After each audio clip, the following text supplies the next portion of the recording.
There are two distinct mindsets that we run into with folks that are approaching retirement. The first is, I've helped my kids a ton during my lifetime already. I'm going to enjoy my retirement guilt-free, and I hope I die with zero. Then the other is, I worked hard to build up this nest egg. I want to enjoy retirement, but I also want to leave my kids a sizable legacy.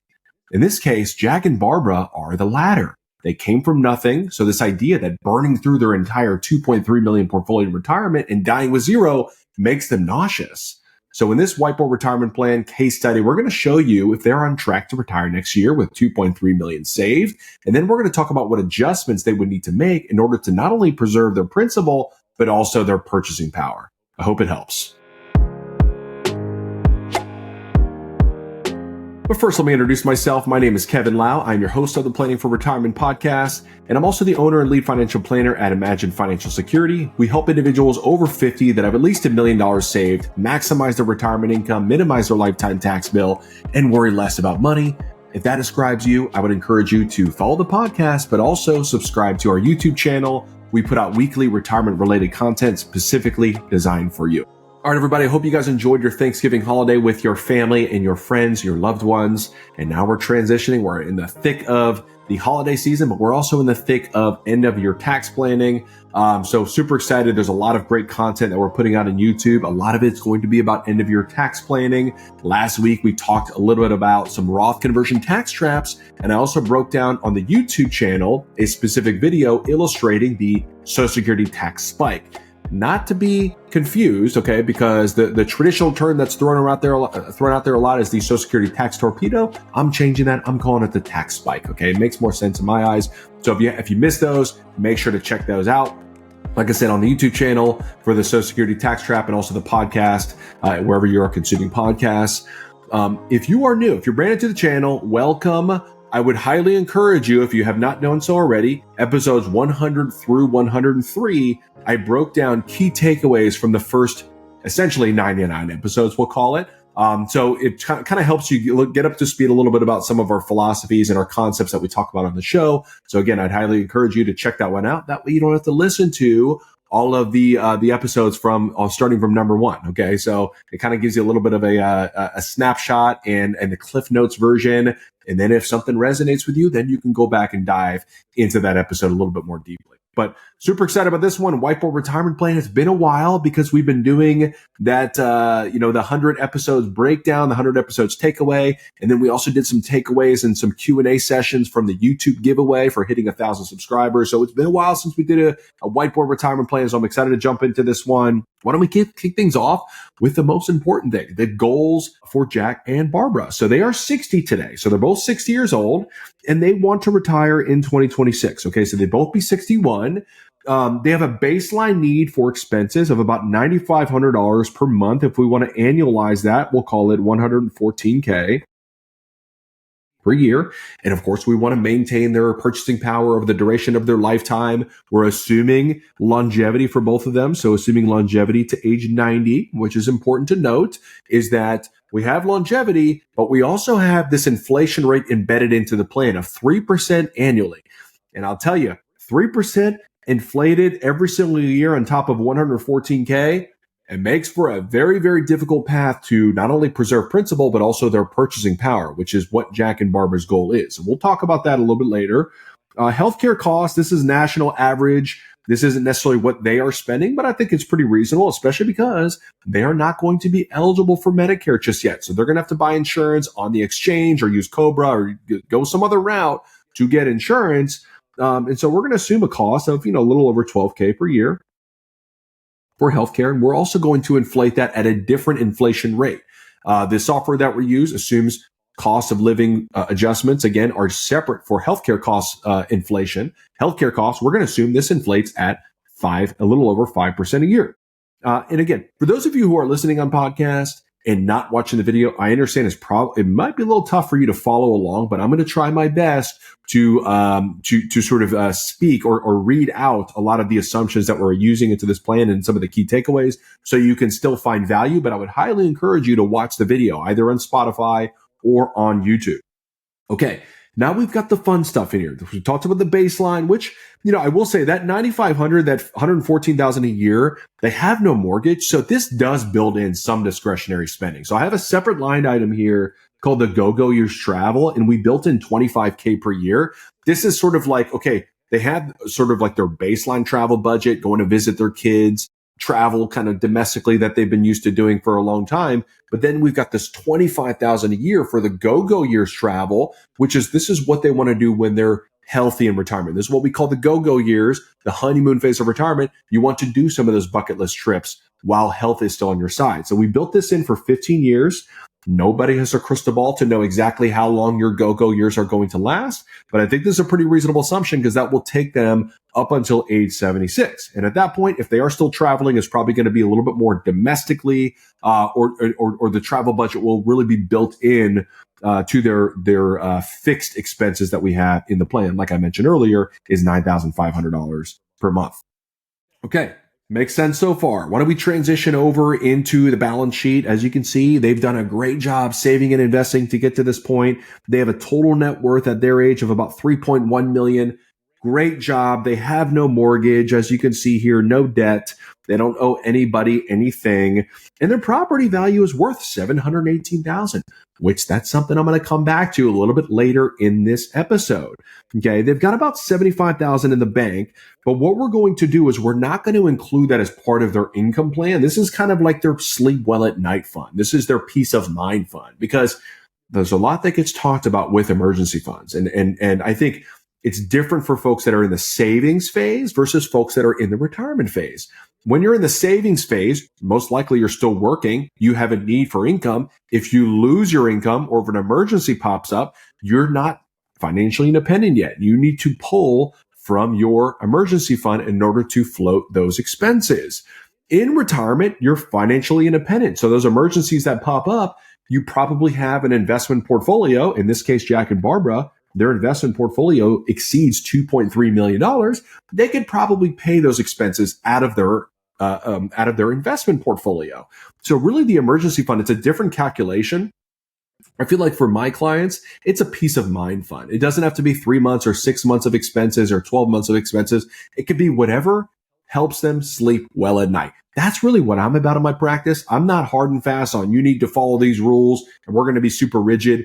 If you want to keep 100,000 in the bank because it makes you feel good about your retirement, the stability, by all means. But know that inside of this portfolio, inside of that 2.3 million, you'll see this in a little bit. They have north of $1.3 million inside of fixed income within the portfolio.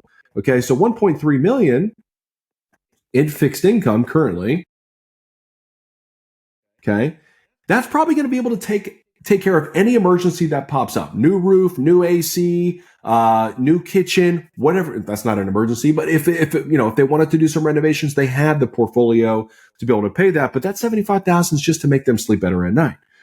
As you can see, within the 2.3 million, they have very little taxable accounts, which is pretty normal. A lot of the clients that we serve, the folks that we serve, they've been saving for the last 2 to 3 decades. Most of their assets are in qualified accounts or tax-deferred vehicles. Jack and Barbara, no different. The majority of their assets are inside of Jack's IRA and Barbara's IRA, just over $2 million. And then they have this trust account, which is about $176,000.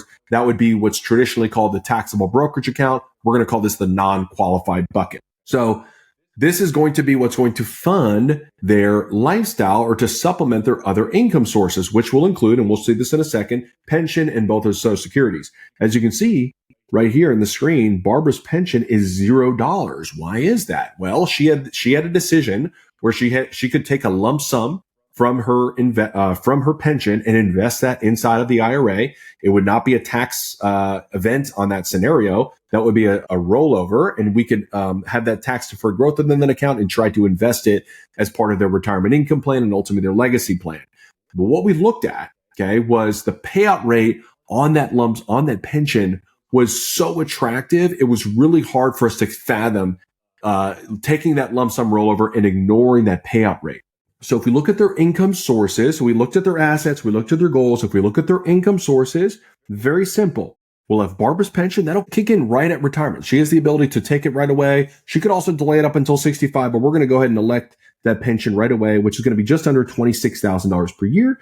And then we've got both of their Social Security payments, which this is going to be an ongoing discussion around when to claim Social Security. But the baseline plan, based on their goals, objectives, and kind of their peace of mind factors, we're going to have Jack take it at 70, and it's going to be just a little over $5K a month if he does delay it until 70. And then Barbara will take it at her full retirement age, which is 67.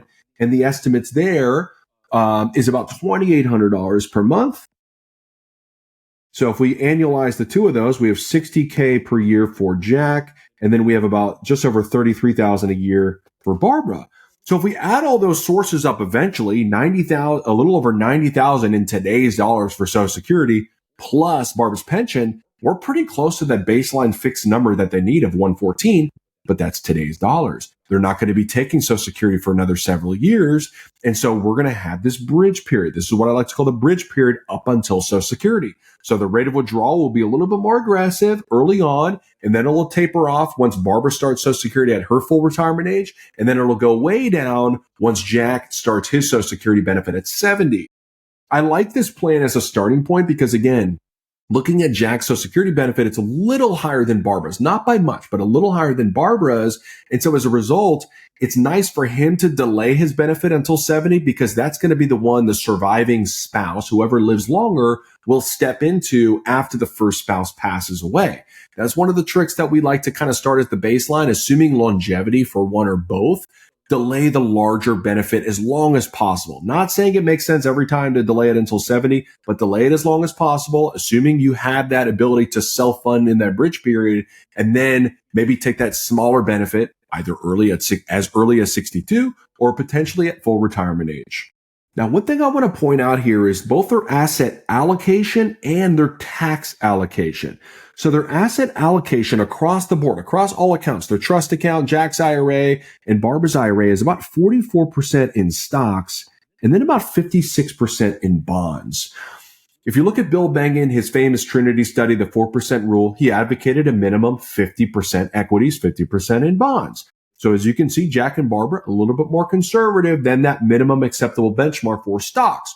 So what happens here is you're going to bring, by being a little bit more conservative, you're going to bring inflation risk and longevity risk a little bit more into the picture. Meaning, if one or both lives until 90 or 95, and we have inflation ticking up at 2.5% or 3% a year, it's going to be very tough for this portfolio to not only spin off income for retirement income, but also preserve principal for this principal protected legacy goal that Jack and Barbara have. So just kind of keep that in mind as we look forward. Tax allocation summary indicates that the majority of their assets, like I said, are in the tax-deferred bucket. Let's say 90%, 95% or so is in the tax-deferred bucket, and then about 5% or so is in that taxable bucket. Not saying it's right or wrong, but this is the starting point, and they have no money in the Roth accounts currently. And just to kind of tee this up is that, this is important to them. It's kind of thinking about the tax efficiency of their legacy, knowing that these tax-deferred vehicles, these IRAs, are probably the worst investment that they can leave to their two adult children because both of them are successful in their own right. They have high incomes and high income potential over the course of the next 15, 20 years. And so therefore, any assets that are passed on in this tax-deferred bucket, they're going to be subject to the 10-year rule. And then that's going to accelerate a lot of taxes on those IRAs that are left to their adult children. So keep that in mind as we go forward as well. So why don't we look at the benchmark? Let's look at the Monte Carlo and see what this thing looks like with their current plan. Assuming they don't change anything, assuming everything works out as planned, they've got a 93% probability of success. Phenomenal. And you can see their ending portfolio value is $2.1 million. So, you compare that to what they have today, just over 2.3 million, 93% probability on the surface. This looks pretty good to me, right? But we wanted to emphasize that they did want to maintain purchasing power as much as possible. So $2.1 million, we're looking at this in future dollars. So why don't we actually take the present value of this? Let's say, okay, let's use a 3% discount rate. What is the buying power at age 90 when they're assumed to pass away versus what it would be today? And the answer is $870,000 would be the purchasing power in today's dollars for that $2.1 million legacy in the future. Now, again, it's successful on the surface, and most people would take this all day long because they enjoyed retirement. They had some enjoyment in the go-go years. They still had a really nice retirement lifestyle. But again, for Jack and Barbara, they wanted to really protect and preserve not only the principal, but the purchasing power of that principal. So $870,000 is not going to cut it. So a couple of things. We're going to look at some levers that they can pull in just a second. But what I wanted to do is I wanted to kind of pull back the curtain around their rates of withdrawal and their income stability in retirement. With Social Security and pension, we look at this income stability ratio is about 59%, meaning 59% of their estimated cash flows in the future are being satisfied by guaranteed income sources from pension and Social Security. Pretty solid, okay? And as you can see early on, we talked about this is that bridge period. We'll call it really up until 70, where they need to bridge the gap with more aggressive portfolio withdrawals, because right now they only have the pension kicking in. And then once Barbara turns age 67, then we'll have her Social Security benefit. And then once they're both on Social Security, then those portfolio withdrawals go down substantially. So what that means from a withdrawal percentage standpoint is we're just over, I think it was about 5.2% was the rate of withdrawal that first year. And then it does tick up because of that inflation factor there. It does tick up into the mid fives. Okay, we'll call it 6.5% during that bridge period. And then it drops down a little bit once Barbara takes Social Security, still hovering around 6%. But then once they're both on Social Security, as you can see, now those the rates of withdrawal actually are below 4%. And then they trend upwards because of that required minimum distribution factor and inflation. So what's going to happen is RMDs will kick in for them at age 75. And so this is when RMDs will begin. And so the RMD calculation is based on the ending balance on December 31 when the market closes, and then it's based on their age. So each year you get older, the amount you need to pull out as a percentage of your portfolio actually goes up over time. So that's why this will continue to go up. Even though they may not need all that income, they're going to take it out anyways. And we'll talk about that in just a second. But overall, 59% retirement income stability, a very solid, a little bit higher rate of withdrawal than that starting 4% rule. But that's why the 4% rule to me is irrelevant for most scenarios, because we're not looking at a perpetual 4%. We're looking at a little bit more of an aggressive withdrawal early on during the bridge period. And by the way, we back tested one of these scenarios, very similar scenario on the YouTube channel. It was essentially the concept was bridge to Social Security, where we started with a 5.5% withdrawal rate in the beginning. And we actually back tested that going through the lost decade of the 2000s. So on paper, this looks good, but if you retire into a downturn like the lost decade, it could end up a lot differently than what this Monte Carlo ending portfolio value number says here in this slide of $870,000, again, in present value terms, and then $2.1 million in future value terms. So why don't we talk about some of the levers that they can pull? Okay, so I tooled around with all these, and basically there needs to be a combination of multiple factors that they need to tweak in retirement, okay? And a big reason for this is our inflation assumption that we have built into our software right now is 3% a year. Just because on purpose, we wanted to assume a slightly higher inflation rate than historical averages of about 2.5%. Truthfully, if you look over the last 5 years, it's been well above 3%, but I think now inflation's taming just a little bit, but who knows? There's still uncertainty with tariffs. There's a lot of factors that go into this. So we just wanted to err on the side of caution with both the inflation rate and also the assumed rates of return. So with that 3% inflation rate, it's very tough to maintain the purchasing power when you're moderately conservatively invested, okay? Like we looked at earlier, Jack and Barbara, they have less than 50% in the stock market. And so if you're starting with north of 5% a year with years of withdrawals, your returns might support that, but you cannot support increasing your purchasing power by inflation each and every year. It's going to be very, very difficult to do over the 20 to 30 year time horizon.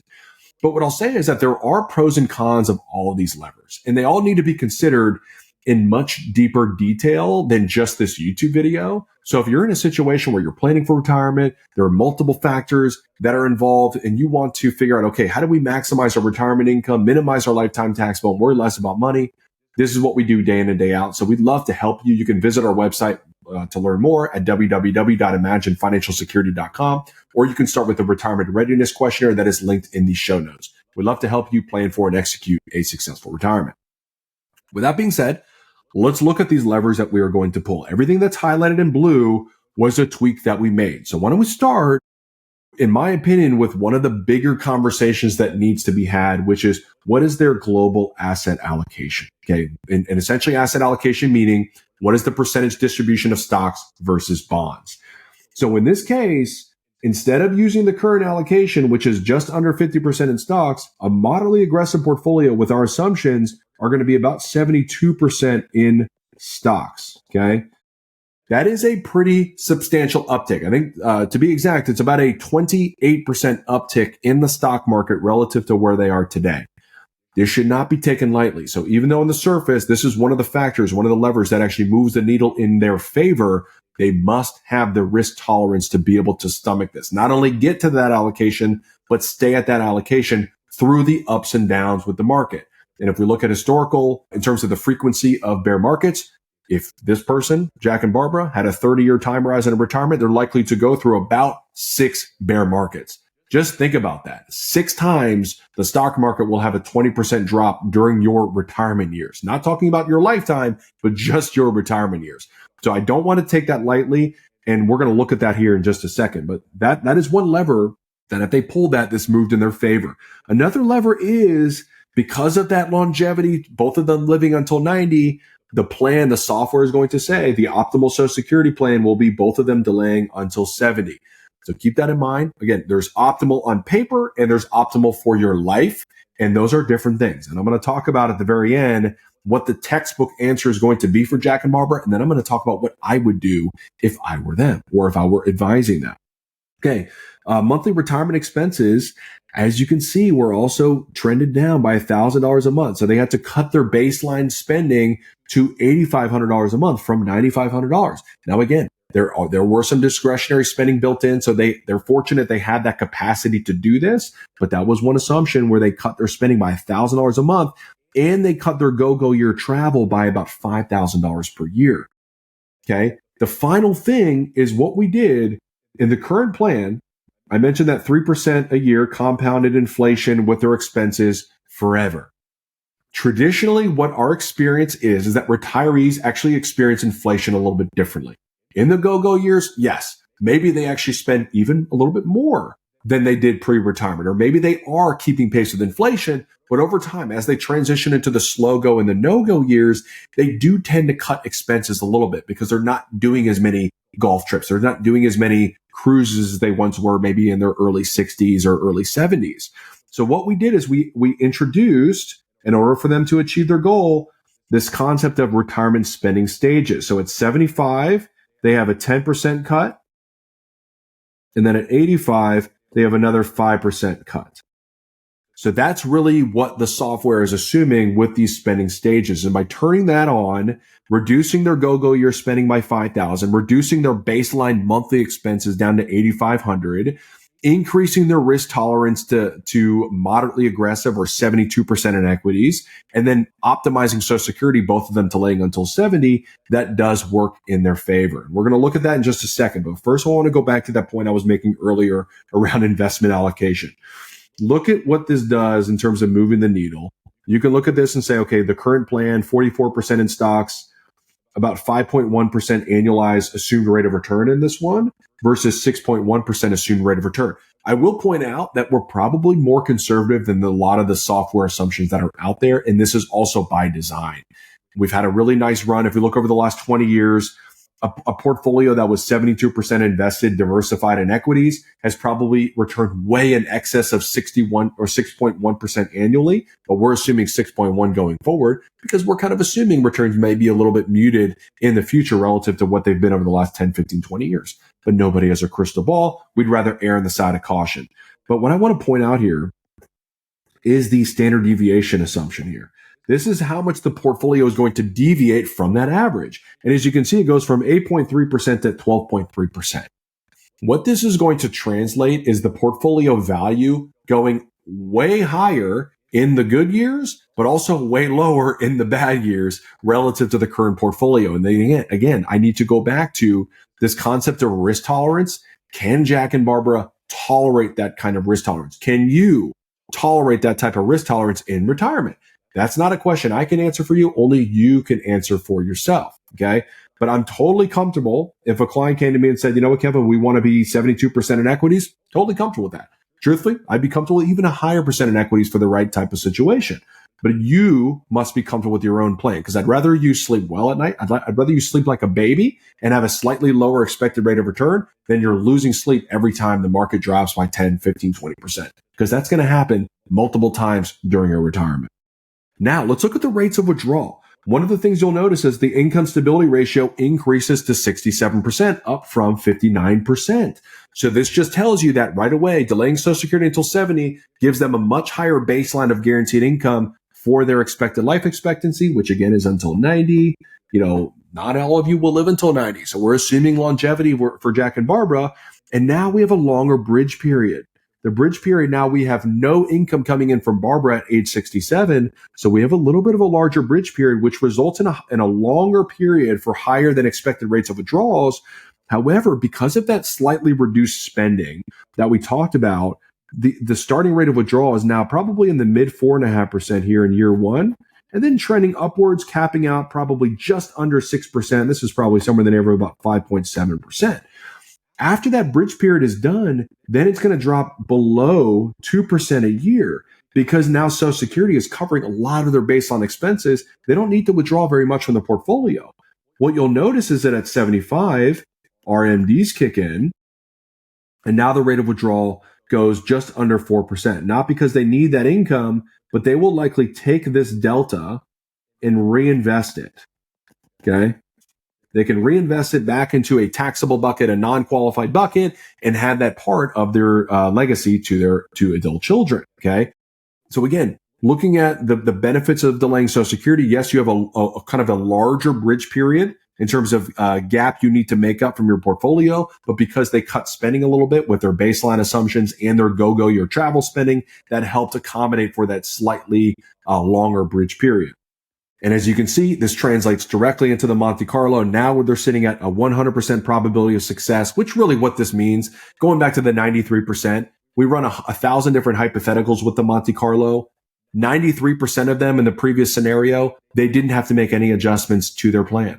7% of the trials, they had to make a slight adjustment. We don't know how dramatic that adjustment needed to be, because we don't know specifically what type of scenario they're going to run into retirement, but it could be adjusting spending by cutting spending by $100 a month, something like that. So it's not the end of the world if you need to make an adjustment, and you don't need to shoot for 100% probability unless you're like Jack and Barbara and you want to not only preserve principal, but also your purchasing power. So as you can see, future dollars, this is future dollars. Okay. 5.6 million. Then if you take the present value of that, boom, we are sitting exactly at 2.3 million in present day terms. So they've achieved their goal, not only enjoying retirement.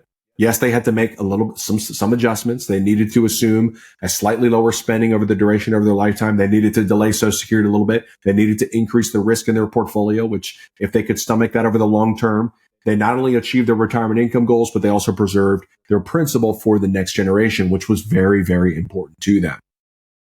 So the models, your traditional textbook answer, are going to say, yes, let's reduce spending. Let's optimize Social Security by delaying Social Security as long as possible. Okay. Let's potentially increase the risk in the portfolio to increase your expected rate of returns. That would be the textbook answer for Jack and Barbara. What I would do, I would stick with the same spending plan. Okay. I would stick with the same spending plan, and I would advocate to not sacrifice my enjoyment in my retirement because of this goal. Why is that? Because home equity is not included in that ending portfolio number.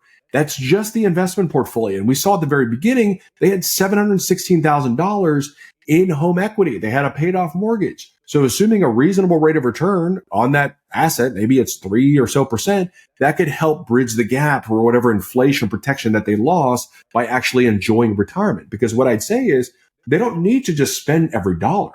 They don't need to spend every dollar that they have capacity to spend. They could also think about gifting during lifetime. And that's what I would do as well.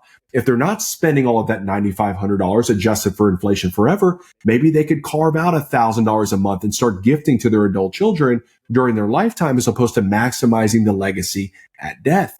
I'd also think about a combination Social Security strategy just to hedge their bets. If they didn't have longevity for one of them, maybe Jack delays until 70, but maybe Barbara does take at full retirement age. And then the investment risk tolerance, I'm totally comfortable with moderately aggressive, but some people may not be. And Jack and Barbara, once they really ask themselves that question, maybe they're comfortable with maybe 60% equities, 40% in fixed income, your traditional balanced portfolio.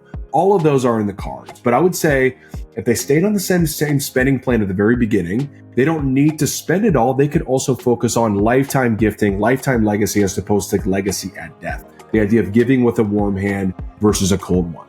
But I'd love to hear from you. What levers would you pull if you were Jack and Barbara? Would you delay Social Security until 70? Would you increase your investment risk? Would you spend less? Okay. Or would you not worry as much about legacy at death, knowing that the house or home equity is part of the equation? I would also throw in there one more time, or one last point, is that I would also make sure that they have long-term care insurance, because folks like this who do not have long-term care insurance and have this mindset of protecting their principal adjusted for inflation, they typically have a tough time spending on the portfolio. So if they could have that long-term care insurance peace of mind, give them permission to spend on their portfolio, they're going to enjoy retirement a lot more. Hope you guys found this helpful. If you are finding value in our content, make sure to give us that 5-star review on Spotify, on Apple Podcasts, wherever you're consuming podcasts. And make sure, of course, to give the show a follow and share it with one friend who is in a similar situation as you, because I trust they'll also find it useful. Thanks so much for tuning in, everybody. Until next week, this is Kevin Lau signing off.